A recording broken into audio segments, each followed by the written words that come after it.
Hey y'all, I'm Carrie. Hey y'all, I'm Mandy. And this is Monstrous.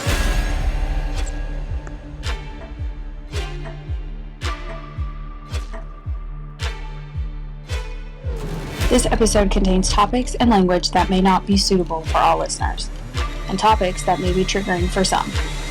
Listener discretion is advised.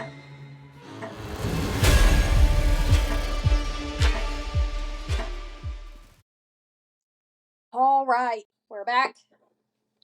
We are in our third week of Black History Month.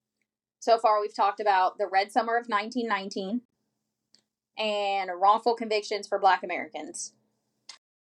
And this week, we're going to follow up last week's discussion with a wrongful conviction case that leaves several victims in its wake, along with justice that went unserved for over a decade. It is a very heavy case, but it is a key case for the injustice that people of color in our justice system suffer through. So I want to warn everyone now, this is going to be a heavy one. Great. So, I know, this one's going to bring back your, what in the hell? Oh, shit. Yep, this one's going to bring it back. So the case today has people in power that decided who was guilty before they were even proved to be guilty. They wanted the case solved, and they did it, even if they put 5 innocent boys away. The hysteria was over, and it was done. They set up a story that everyone within the city swallowed up without a second thought. They believed this story would solve a problem, but in fact, it only made it worse. They ruined lives, supported racial stereotypes, and the story they told was not accurate, not even close. So for today's case, we're going back to New York and back to the 80s. During this time, the city was riddled with racism. The racial and socioeconomic tensions were on the rise, even though both were already at a high point. In the 80s, New York was divided. One side was Wall Street, where everyone was getting rich following the stagnation in the 70s. In the 70s and the early 80s, the financial crisis in the city was so bad that New York City itself nearly filed for bankruptcy. Could you imagine an entire city going bankrupt? Right.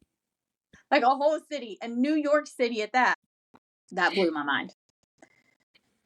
So it was like they had their own little recession going on, basically. It was so bad in some areas like Brooklyn and the Bronx that property owners began burning down their apartment buildings and homes just to collect insurance money. What? Yep, that's how bad it got. So after they did this, a large number of people were obviously left homeless, jobless, and broke. So this occurred mostly in Black and Latino neighborhoods. Along with a recession growing throughout the city, unemployment and crime rates were at an all-time high. And because of the city's bankruptcy seeming inevitable, police and firefighters were laid off.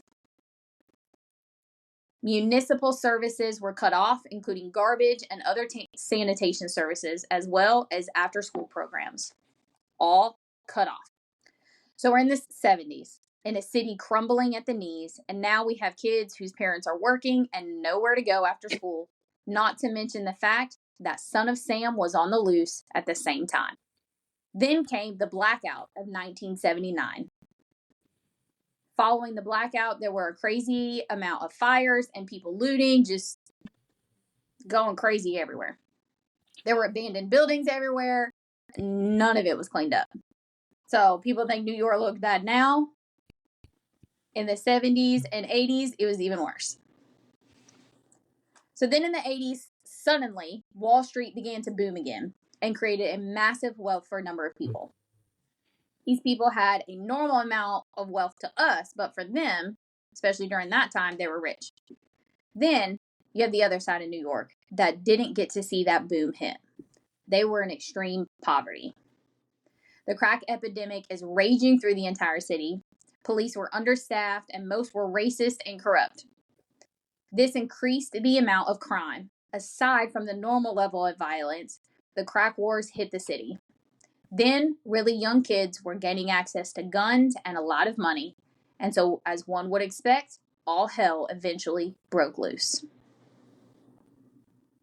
On a typical day in New York City in 1989, emergency response teams will receive reports of a total of 9 rapes, 5 murders, 255 robberies, and 194 aggravated assaults in one day.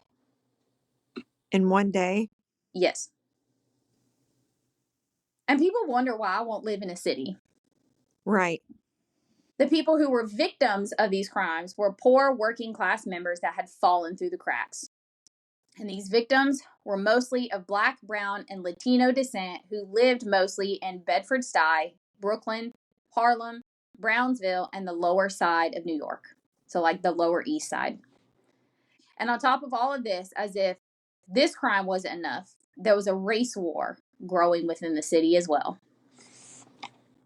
So for those of you that have yet to figure out the case that I'm talking about today, I'm going to tell you about the Central Park 5 and the East Side rapist. Your fucking eyes. They just got so big. So on Wednesday, April 19th, 1989, at around 9 p.m., about 30 teenagers who lived inside East Harlem went into the most northern side of Central Park.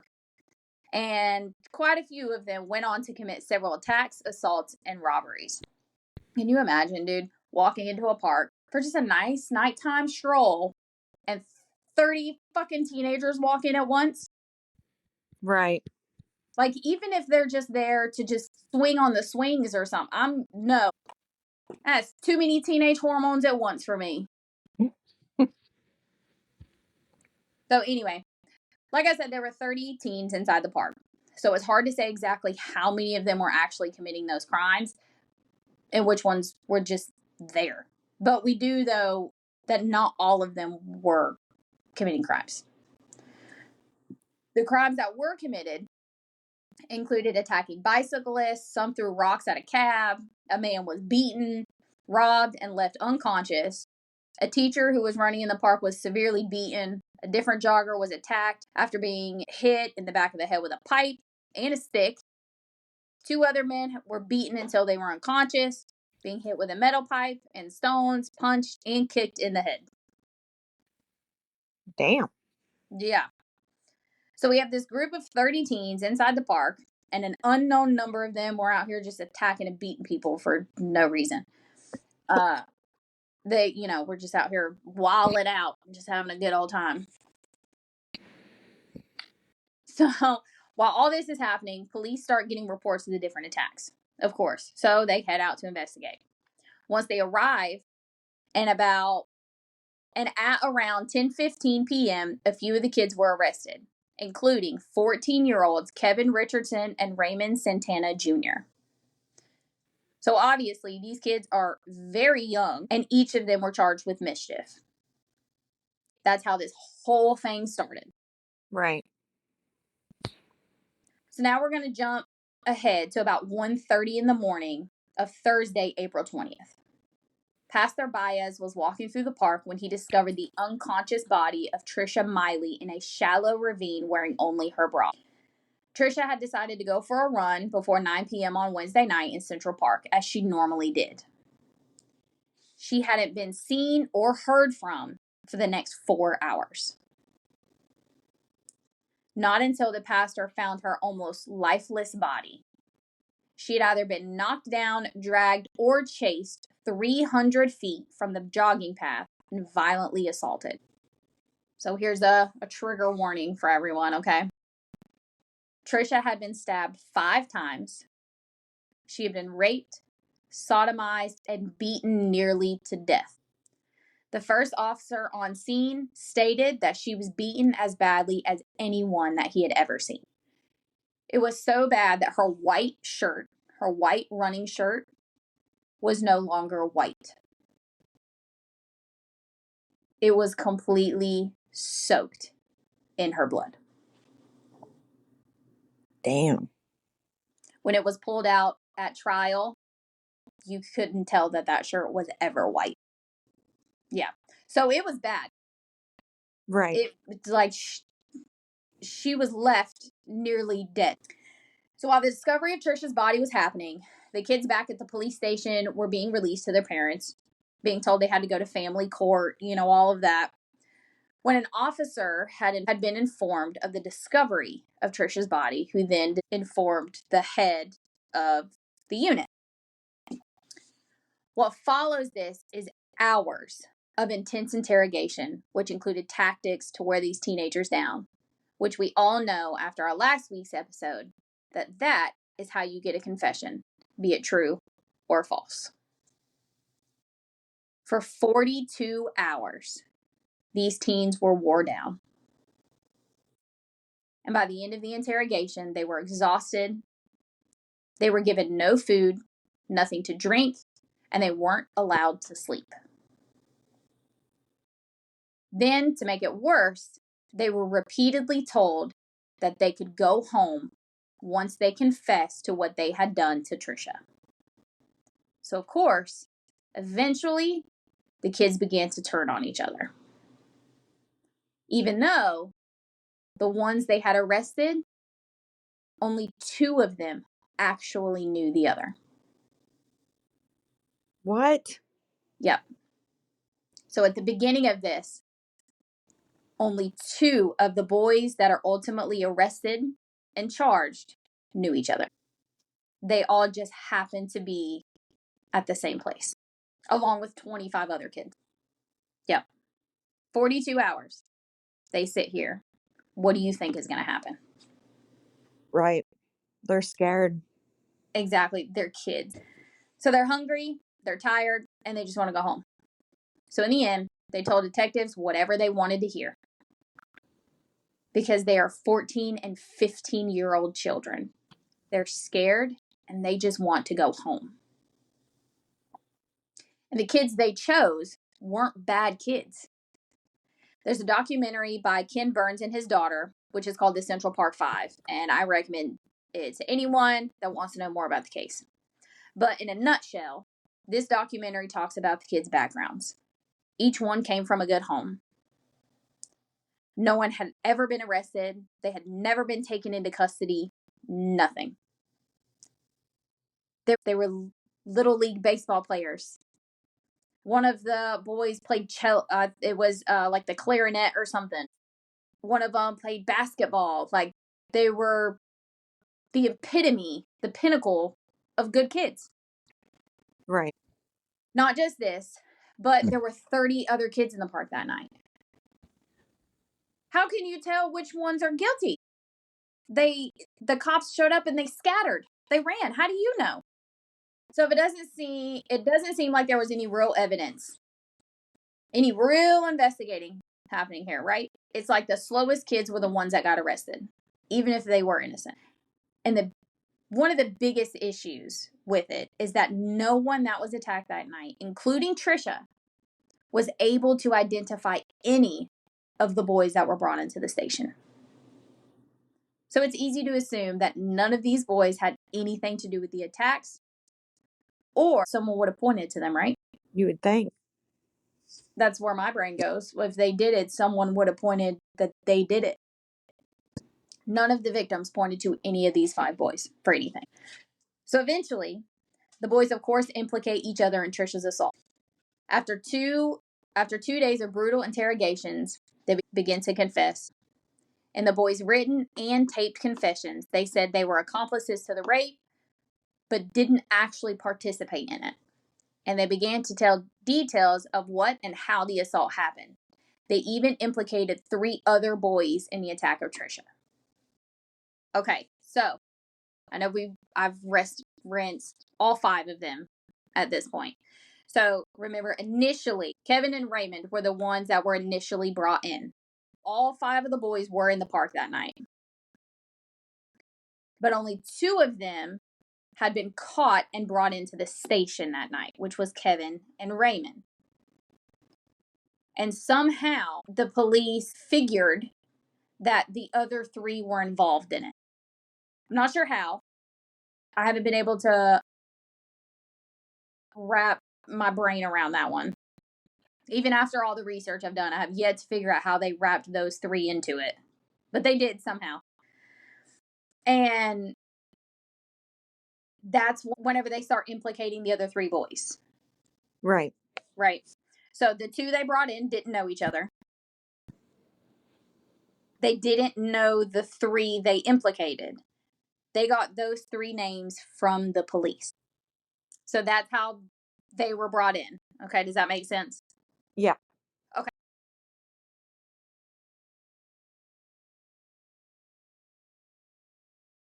The way I know how it was, how they, brought him in and all of that. But I wanted to make sure that how I said it made sense. Because as I was saying it, I was starting to confuse myself. Okay, so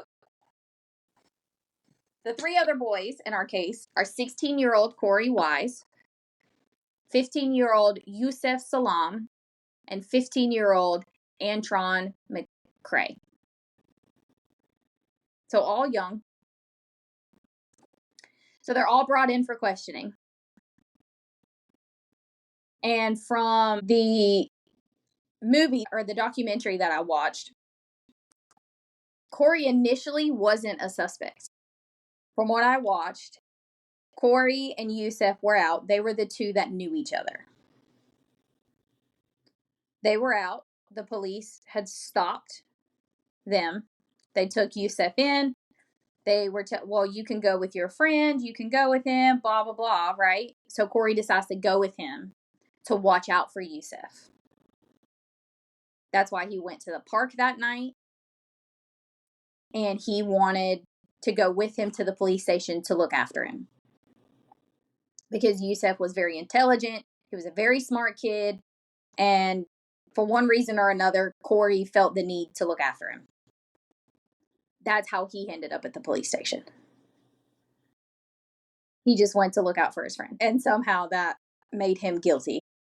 Yeah, it's not somewhere that my brain can go because it doesn't make any freaking sense to me. Right. So by the time the detectives were done interrogating all three boys, two of them had confessed.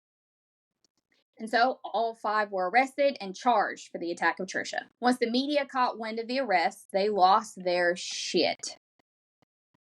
The attack and the eventual arrest were big news, and this case confirmed what white New Yorkers had believed was wrong within the city, as well as showed the deep-rooted racial prejudice that was present. In the boys' confessions, they had stated that the group was in the park, quote-unquote, wildin'. For any of those that don't know what that means, it is a slang term that was widely used in the 80s and somewhat in the early 2000s as another way to say that they were just, untamed and just out there running amok everywhere. With all this information available, the media ate the story up. And even though minor suspects' names and information are supposed to be withheld from the media and the public, their names were in fact printed. And they didn't stop there either. Media outlets went on to print not only their names, but their addresses and their photos as well. How can you do that? I don't know, but they did. And this was all done before the boys were arraigned or were formally indicted on charges. So they were arrested, but they had not been arraigned, and a grand jury had not formally handed down indictments. And they're just plastering this everywhere. Yep. So obviously the boys did ended up recanting their statements, saying that their confessions had been coerced by intimidation, they had been lied to, all of that. So what do the boys have to prove what they're saying? Do they have anything to show that they were coerced or intimidated?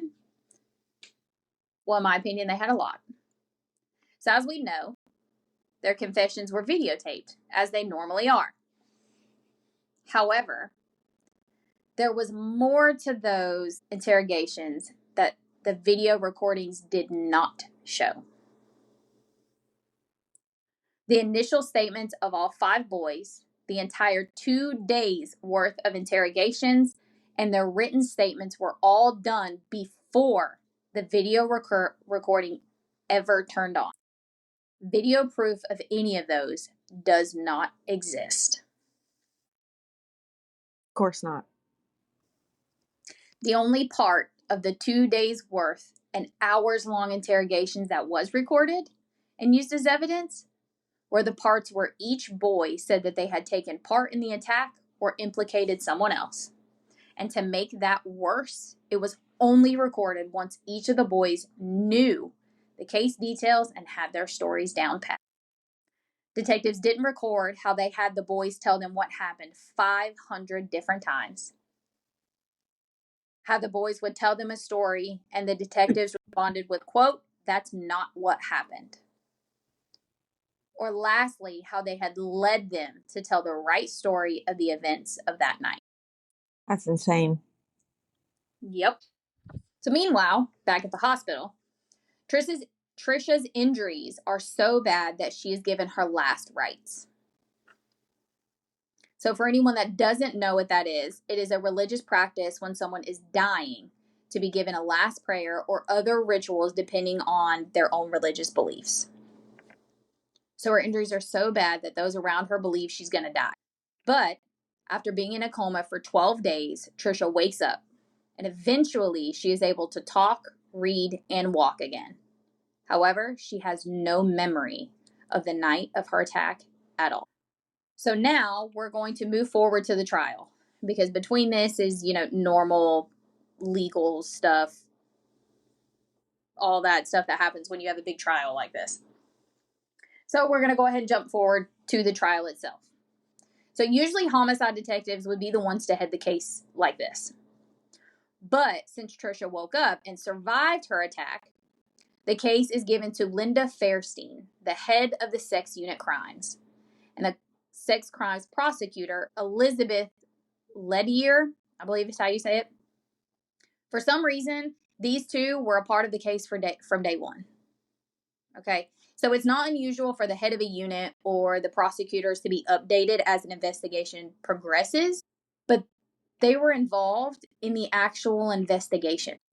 They helped investigate doing things like analyzing the crime scene, collecting evidence, literally everything from the very beginning. And one of them in particular, from day one, had a belief that these 5 boys were the ones that committed the crime, and she built her case around it. Obviously, this is not normal. Okay? Prosecutors being involved in a case where they themselves investigate can skew the results and lead it into the direction that they want it to go. The prosecutors and defense attorneys typically don't get the full results of an investigation until it's complete. But she knew what was going on, every single detail from the very beginning. And she made the whole thing fit her narrative, if all of that makes sense. Yes. I kind of ramble sometimes. So, the boys are taking a trial. The papers are going fucking nuts, obviously. Because, here was a white woman who had been attacked by what the state said was a group of rowdy black boys. Which, okay, pause. I have 2 boys. You have a boy. Our kids are obviously white. They're fucking rowdy. Yeah. The fact that these 5 boys were black don't have nothing to do with it. They're boys. Boys are rowdy. It's normal. If you don't have a rowdy boy, then I'm going to have concern for your child. It's in their DNA or something. So this, of course, stirred up the racism in the city. The racial divide was very clear, and it only made it worse. And it was not something that anybody talked about. It was just kind of there. Everyone knew about it, but we didn't talk about it. This case gave them something to point at. Something for every racist person to say was the reason for that racial divide. To explain exactly how big this case was, I'm going to tell you about a few other things that were going on at the exact same time that no one knows of. The same night of Trisha's attack, another woman in Bedford-Stuy, which is a neighborhood inside Brooklyn, New York, was raped and then thrown off of a building. It was never mentioned in the media anywhere. Yep. I wish all of you could see Mandy's face. Yep. In the same week that the Central Park 5 case happened, a total of 28 rapes were reported, but not one of them appeared in the media. Make that make sense. Exactly. Yep. So they just decided, oh, we're going to go with this one because it's 5 teenage boys. I'm not minimizing what happened to Trisha in any way. She went through something horrific, something no one should ever go through. She nearly lost her life. She doesn't remember what happened to her. But these boys were victims also. Right. Just in a different way. So sadly, these boys didn't just have to fight against the white community. The black community itself was divided on whether they believed that the boys were guilty or not. Some of them had their own run-in with the black youth who had assaulted and intimidated them in their very own neighborhoods. And with the reputation that their neighborhoods had as being full of nothing but drug dealers and felons, these 5 boys, no matter how good they were doomed from the very beginning. So during the trial, all the evidence is pulled out. Juries walked through it all, or rather, should I say, lack of evidence. There was DNA found, and it was tested, but it didn't match any of the boys. What? Yeah. Detectives didn't find any hair or any other physical evidence that is connected any of the boys to the attack of Trisha. All they had was DNA, and it didn't match any of them. Then they showed the crime scene photos. These didn't fit their narrative either. The photos didn't show 5 separate people attacking someone. The photos looked as though one single person had attacked someone else. So I'm going to try to paint a picture for you because I couldn't find one. So there's a main road, right, that goes to the park. That's like the main jogging park where people ride their bikes, all of that. Then there's like this little tiny, like small path that just kind of veers off, how they have on walking trails, that leads down into like a little ravine. Kind of like, oh, I'm going to go over here and just see the water really fast and then come back kind of thing. There's no outlet. Trisha was found at the bottom of that little path where the ravine was. The photos didn't show a big scuffle there or on the road. It didn't show several feet prints or anything that would point to more than one attacker. It literally looked as if someone had walked either up behind Trisha and attacked her from behind and then drug her down the path and then walked back up it after attacking her, or they walked up the path, attacked her, drug her down the path, and then walked back up and just went on about their merry way. That's what the photos look like. It doesn't look like there were 6 different people there scuffling around. And it damn sure doesn't look like there were 5 teenage boys attacking one person. There would be multiple feet prints. There would be broken branches, and there would be evidence of that. There was none. So how they got 5 people did this, I don't have a clue. When the boys were brought in to be interrogated, which, to remind everyone, 2 of these boys were arrested at the park. So there was no time for them to go home, to change, or clean themselves up, right? So if they did this attack, those 2 boys, based off of how much blood there was and how brutal the attack was, they would have been covered at very minimum, they would have been covered in Trisha's blood, right? Right. When they were brought in, they had no mud, no dirt, no blood, nothing. Not even on their shoes. Not only that, Investigators said Trisha had fought for her life, that she fought hard against whoever it was that had attacked her. And whoever did it definitely would have had some kind of marks on them. And only one of the boys had a scratch near his eye. Do you want to know where that scratch came from? What? When an officer, and it was Kevin, his eye was swollen. He had a scratch right here under his eye. That came when an officer tackled him. And as Kevin is telling him he didn't do anything, he hit him in the face with his helmet. That's So where it that... wasn't even from the crime. Nope. And one of the other boys who was hiding, one of the other Central Park 5 boys, he's seen it because he was hiding behind a tree and he's seen the officer hit Kevin in the face with his helmet. That's crazy. Yeah. So like I said before, there was DNA found on Trisha, right? And they ran it. Didn't match. There was also DNA found under her nails. Didn't match. There was DNA literally all over her. On her clothes, her, everywhere at the scene. They even found a sock that had semen in it. Or, well, either in it or on it. Not sure which one because it's been reported both ways. None of that DNA matched any of these boys. That's wild. Do you want to know how the prosecution explained that? How? There was a 6th boy that they just hadn't caught, and that's whose DNA it belonged to. Mind you, again, this person would have been completely covered in Trisha's blood. Nobody's seen this guy. So the trial was full of nothing but false confessions and loose circumstantial evidence, mind you. Extremely loose. The judge on this case was Thomas Galligan, who 9 times out of 10 sided with the state and often sent convicted criminals to none other than Rikers Island. The island was nicknamed Galligan's Island because he sent so many inmates there. Typically, cases are rotated through judges.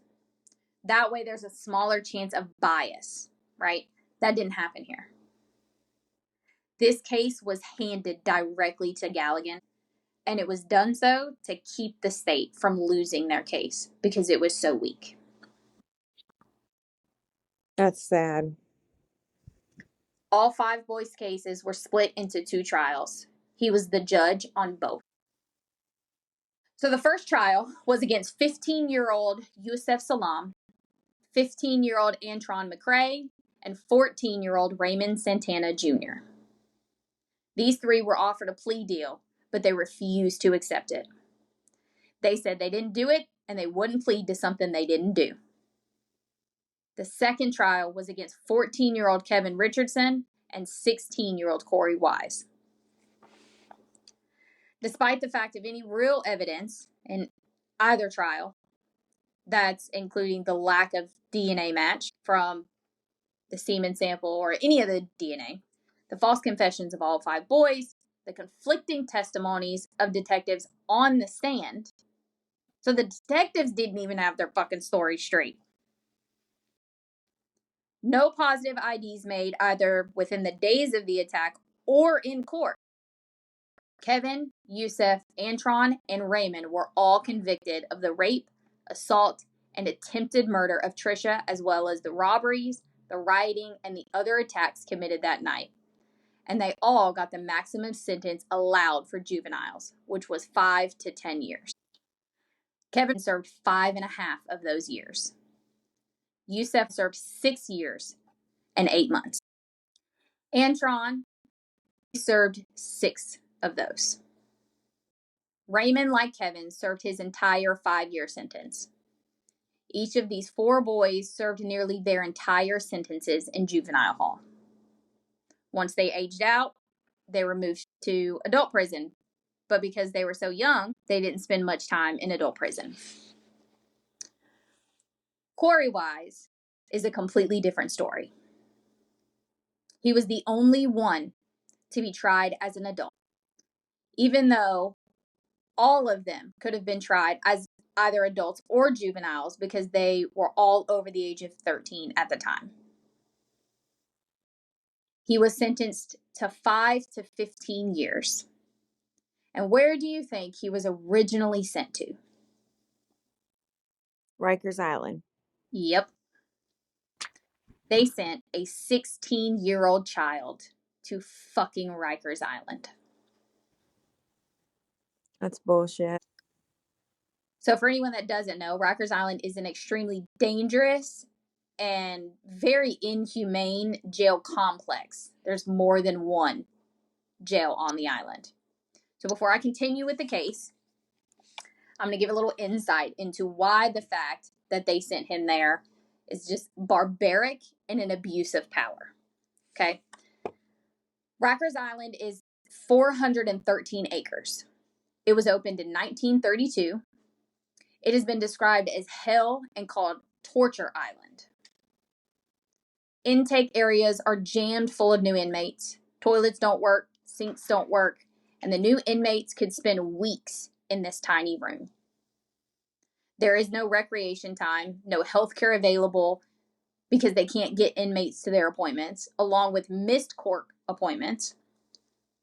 The violence on this island is through the roof because correctional officers are slim in numbers.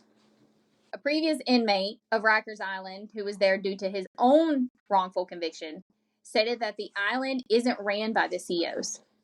It's run by the inmates. Nearly every person on Rikers Island is awaiting trial. A previous warden of Rikers stated that nearly every person that has ever been to Rikers leaves worse than they went in as. Holy shit. Yep. He says it's you leave way worse than you were when you got there. So, abuse, death, and misconduct run rampant through the jails on the island. In any given year, 1,500 officers that work on the island are assaulted. Basically, Rikers is an island where the city puts people that they don't want to deal with. The ones they want hidden away and forgotten about. And they leave them all just to rot and kill each other. The city of New York being able to just throw inmates, be it guilty or not, onto this island and forget about them is coming to an end, though. In October of 2019, New York City's council announced that they plan to close Rikers Island jail system by 2026. So I guess there's some kind of hope we can hold on to there, I guess. I roll for anyone that can't fucking see us. So, just from that small snippet, you can see why sending Korey here, who is now a convicted rapist of a white woman, was dangerous and detrimental. Before I move on to how the case ends, I want to tell you how difficult things were for Korey in prison. Obviously, it was hard on all 5 of them because they were all children. They were wrongfully convicted. They came from good families and ultimately ended up growing up imprisoned. But for Korey, the experience was way worse. As I just told you, Korey had started out in Rikers. While he was here, he was attacked while guards stood by and let it happen. Following this, another inmate told Korey that he could request a transfer. All he had to do was ask for help in the law library. This attack had landed Korey in the infirmary, and after giving the guard that stood by and watched this attack happen candy bars from his very own commissary, he told Korey next time to request solitary because, quote, the infirmary is for snitches. So Korey decides to put in for a transfer. And although he was only there for about a year, his time was hard. And after he left Rikers, things didn't get any better. In 1991, Korey was transferred to Attica prison.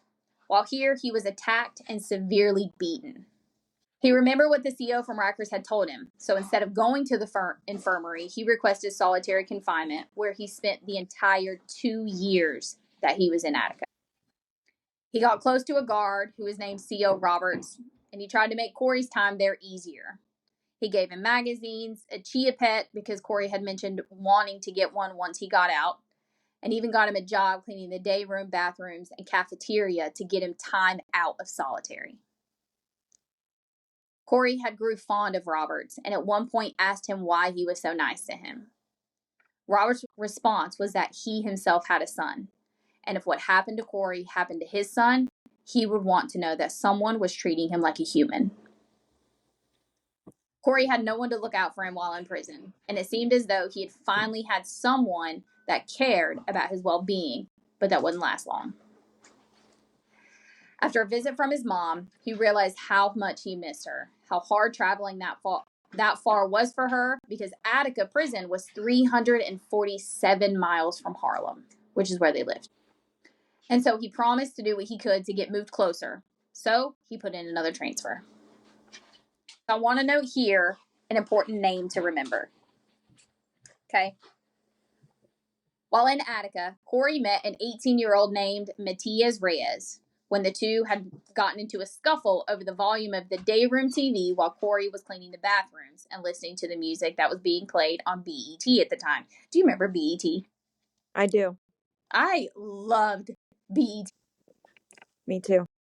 Loved it. Now it's shit. Now it's damn reality TV shows all the time. Not like what it used to be. Okay, so that's all I'm going to tell you about Matias for now. Okay, but remember his name. He's important. So now moving back to Korey. In 1993, Korey's second transfer request was approved. But rather than being moved closer to his mom, he was transferred even farther from home to Windy State Prison, which is 366 miles from Harlem. Shortly after arriving, Korey again was attacked.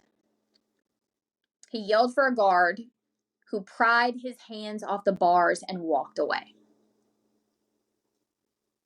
That's so sad. This attack nearly cost Korey his life. The doctors didn't think he would be able to walk or do anything again without pain. But a month later, he proved them wrong. It was later revealed, after Wendy C.O. Starks had spoke to Korey, that he himself had orchestrated the attack. Pathetic. Yeah. He said that he had orchestrated the attack because in his prison, they didn't have celebrities. Yeah. So once again, Korey chose to stay in solitary confinement in order to protect himself. In 2001, Korey was transferred for a third time to Auburn Prison. And it seems as though Korey had an easier time here than he did before. I mean, by this time, Korey was 29 years old, and he had been in prison for 13 years. So it's safe to say that he had kind of learned the ropes by the time he was sent to Auburn. This is where Matias Reyes comes back into our case. While in the yard, their paths cross again. It doesn't seem like Korey really had much of an idea of who Reyes was at first, not until Reyes had reminded him of Attica. But Matias knew exactly who Korey was from the first time he laid eyes on him. Okay, so how does Matias Reyes fit into our case, and what does he have to do with the boys, right? Do you know who this is? He's the one that did it. Do you have any idea about his name or anything? Have you ever heard his name? No. Okay. Well, I'm going to tell you. During the same summer that Trisha was attacked, so the summer of 1989, there was a single rapist that was terrorizing the Upper East Side, and he was dubbed the East Side Rapist. On August 15th, 1989, 18-year-old Matias Reyes is caught after raping a woman. So what does he have to do with the Central Park Five? Matias was born in Puerto Rico in 1971 and moved with his mother to New York as a child. He had a low IQ and was described as emotionally disturbed, which aren't they all? Right. I feel like that's an obvious. He had told psychiatrists later that as a small child he'd been sexually assaulted, but there was no proof of that, so it's hard to say if it did or did not happen, and if that is what led him in the direction that he went or not. In 1989, he worked as a deli clerk in Upper Manhattan and was said to be a loner. Other than that, I couldn't really find much about his life. So Matias's first known attempted rape was committed in 1988 when he threatened 27-year-old Jackie Herbeck with a knife at her church just east of Central Park. And she had somehow been able to convince him not to rape her. The next known attack is the attack that got him arrested. On April 17th, Reyes beat and began to rape a 26-year-old unidentified woman in northern Central Park. But he ran away when a passerby had interrupted. She told detectives that the man who raped her had fresh stitches on his chin, and after the detective assigned to the case checked into local medical centers, he was able to identify her attacker as Matias Reyes. This woman left the city shortly after her attack. The detective was transferred from the sex unit, and the case went cold. Like, we dropped the ball on that one, didn't we? Right. Following this, a year-long reign of terror fell over New York. 5 more women were assaulted in the following months.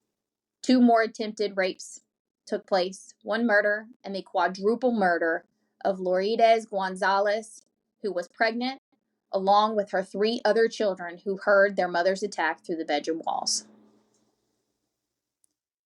On August 5th, 1989, Reyes attacked his final victim. He crept into this woman's 91st Street apartment and raped her. She had managed to get away from him and run for help. One of her neighbors and her building's doorman had apprehended Reyes until the police arrived and arrested him. He was quickly identified as the East Side rapist, and he confessed to those crimes along with the DNA match. It was a slam dunk. Reyes took a plea deal where he agreed to serve 33 years to life in prison. At his 1991 sentencing, he punched his lawyer and had to be carried out by the guards. Then the judge recommended that he be imprisoned for life. Clearly, this motherfucker can't control himself. And here, we're back to where I left off with Korey. Mm-hmm. By the time their paths had crossed for the second time in Auburn, Reyes had found God. Don't they fucking all? Of course. Yeah. All of a sudden, here he is. And he began to feel guilty for the fact that Korey was serving his time. And so, in 2002, he came forward, confessing to the attack on Trisha in 1989. He did it. Yep. He went into detail about how he followed, raped, and beat Trisha, giving details that the Central Park 5 never got right. He knew exactly where Trisha's house keys had been thrown and why, along with her socks, which were things that the detectives could never figure out. Why were her house keys thrown way over here? According to Reyes, he threw them because he was angry that she wouldn't give him her address. What the hell? Yep. He knew what she had been wearing, that she had a Walkman, which had been stolen. And the detectives never knew she had a Walkman because it wasn't there, because Reyes had took it. Her friends confirmed that when they told detectives she always ran with one. She never went running without her Walkman. To confirm this claim, because they didn't believe him. Of course they didn't. They had 5 young kids that they'd put away for it. They tested the DNA found on Trisha and at the scene, and it was a match. Trisha was now among the victims of the East Side rapist. So are you ready for me to make you even madder than you are right now? Oh, great. I'll give you a minute to prepare yourself. All right. The worst fact in this entire case is that the East Side rapist cases that Reyes had admitted to in August of 1989 and this Central Park jogger case all had the same detectives, the same judge, and the same team of prosecutors. But not one of them made a connection between the cases, even though the MOs were the same. Are you kidding me? Nope. That's bullshit. The detective who took the statement from Reyes when he admitted to the attack on Trisha said that in more than 20 years of investigating homicides, Matias was one of the top 5 lunatics that he had ever interviewed. So 3 of the boys who were now adults were already released from prison before Reyes confessed because their time was up. But they were struggling. They were out, they were on the streets, but they were convicted sex offenders and on the sex registry. So life was not easy on the outside either. Right. Unfortunately, Raymond Santana Jr. was still in jail for drug charges because following his release, he had taken to selling drugs because he couldn't find a job with a sex crime conviction on his record. And because of his prior conviction, his drug charge was longer than it normally would have been. In the wake of this new evidence, Raymond was released immediately. In 2002, Manhattan's district attorney, Robert Morgenthau, I believe that's how you say it, had all 5 convictions thrown out, which means they were all overturned. They were officially declared innocent. So the 5 now men are now dubbed the Exonerated 5. They reached a civil rights settlement with the city of New York in 2014. You want to guess how much their settlement was? Oh, I can't believe it's got to be outrageous. New York City settled the civil rights lawsuit for $41 million. She's currently just staring at me, guys. That's all they got? That's about $8.2 million for each of them. Of course, that's nowhere close to what they deserve for the hell that they were put through for over a decade. But it is a shit ton of fucking money. Right. That is a major we fucked up. In 2016, the men received another settlement from New York State's Court of Claims for $3.9 million, giving each of them a running total of $8,980,000. That is the largest settlement in New York State history. So the prosecutor on the boys' case, Linda Fairstein, refuses to admit that they were wrong, despite the confession and the DNA evidence. How the hell? She still says there was a 6th man, and that was Matias. That's ridiculous. Yep. By the time 2002 rolled around, Linda was on the board of trustees at Vassar College, which she had graduated from. She had wrote several crime novels. She had basically built her career on this case. After Netflix released their mini-series on the case called When They See Us, a student who had seen the show started a petition to have Linda removed from the board. After the school did nothing, this student made a change.org petition, and it quickly blew up. It gained nearly 23,000 signatures, with everyone outraged and calling for the removal of Linda. That included alumni that she graduated with, parents, current board members, literally everyone was outraged, especially after Linda publicly stated that the case was handled correctly, with respect, and it was dignified. What a piece of shit. Like, just admit you were wrong and you fucked up and made a mistake. Right. Don't double down and say, oh, this was handled correctly. They are guilty. It was proven that they weren't. You sent 5 innocent children to prison where they had to grow up.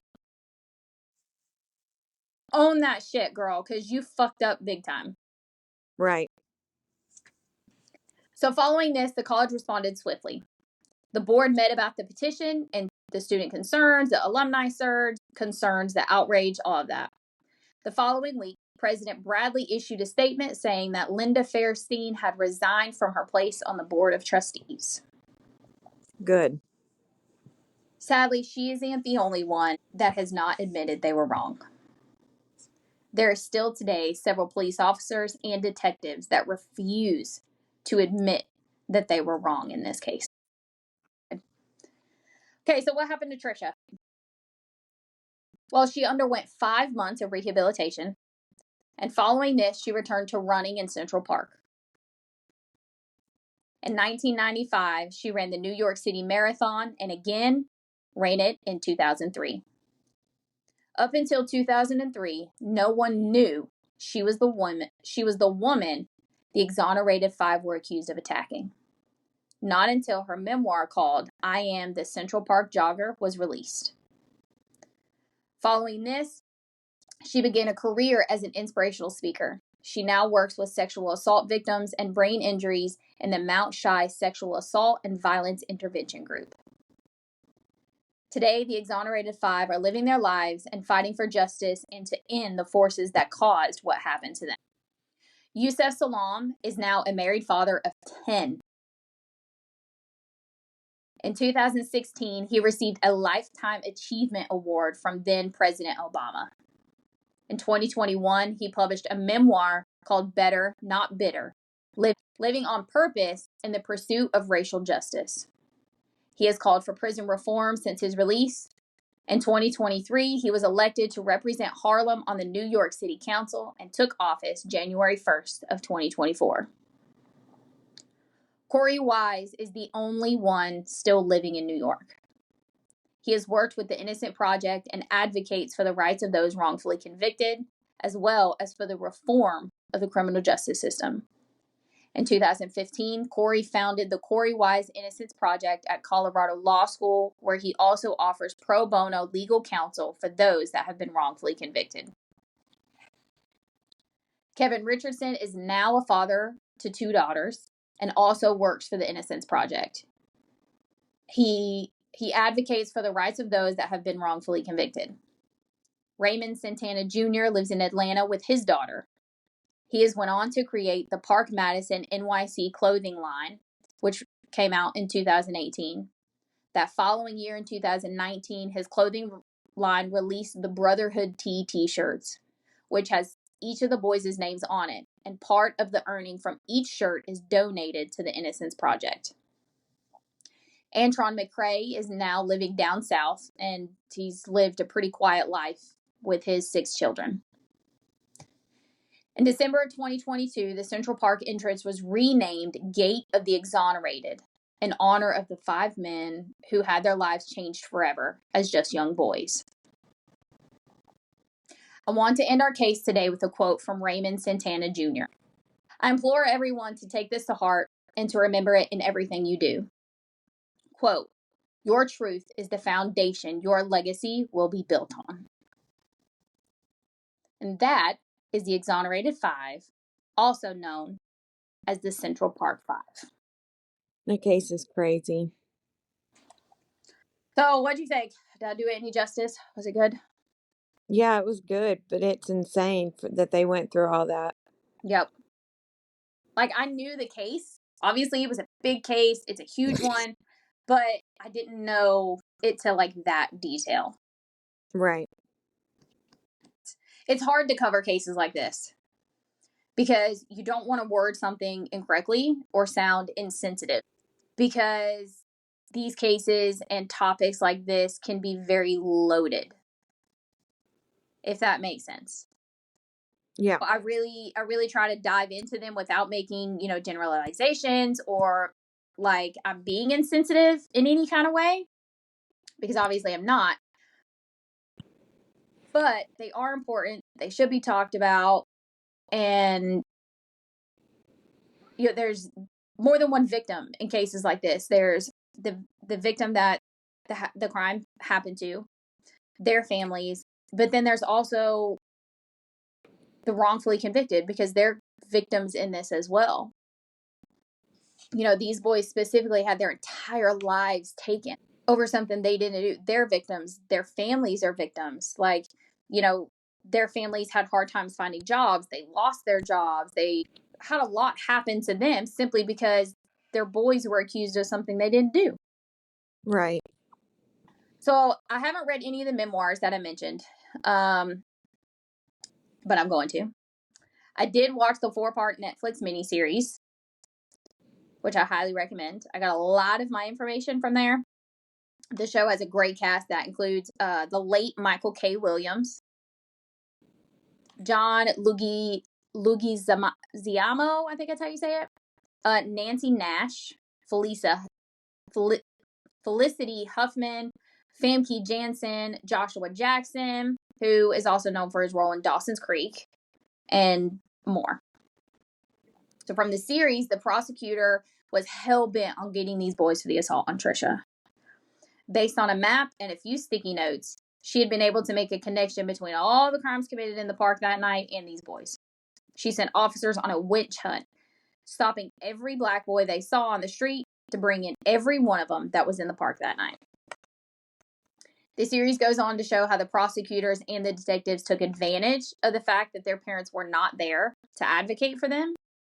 Raymond's grandma was there, but she didn't speak English. And so because of that, they took advantage of it and were able to get her out of the interrogation room so they could get what they wanted out of him.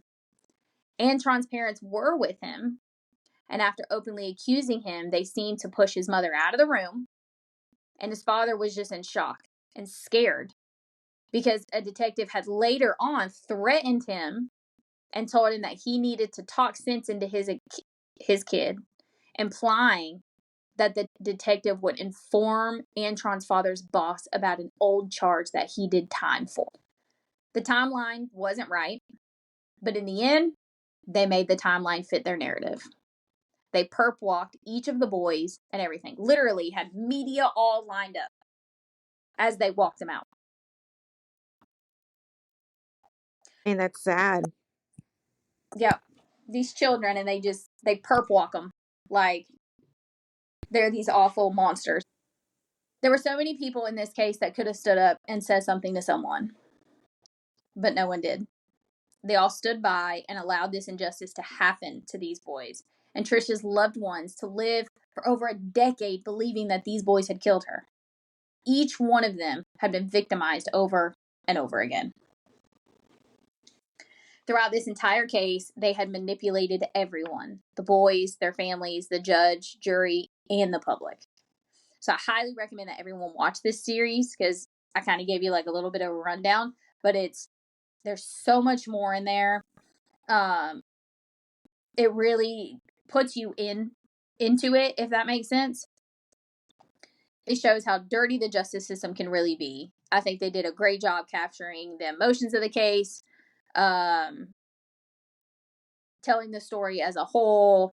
It's just really good. So I'll link it in the episode description so everyone can find it, so you can watch it if you want to. I'll send it to you, Mandy. Okay. Because I know you want to watch it. Yeah, I do want to see it. It's so good. I'm also going to link the website for the Innocent Projects by state, just like I did last week. And I'm also going to put in some links for Korey's Innocent Project that he founded. I have several of those that I'm going to put in there. So if anybody wants to go check any of that out or watch the show or, any of that, it'll be right there. You can easily find it. Whew, and that's all I got for this one. That was a good one. Thank you. All right. Any final thoughts or anything? No, that was crazy. Told you this was a heavy one. Yeah, most definitely. Yep. Anyway. All right. So we'll be back next week for our last episode of Black History Month. As always, our sources and photos can be found on our Facebook page. That link is in our episode description. Make sure you give us a rate and a review. Please don't forget to subscribe so you get notifications when our new episodes air. We hope you keep listening, and remember to watch for monsters. And don't kill people. Bye, y'all. Bye, y'all.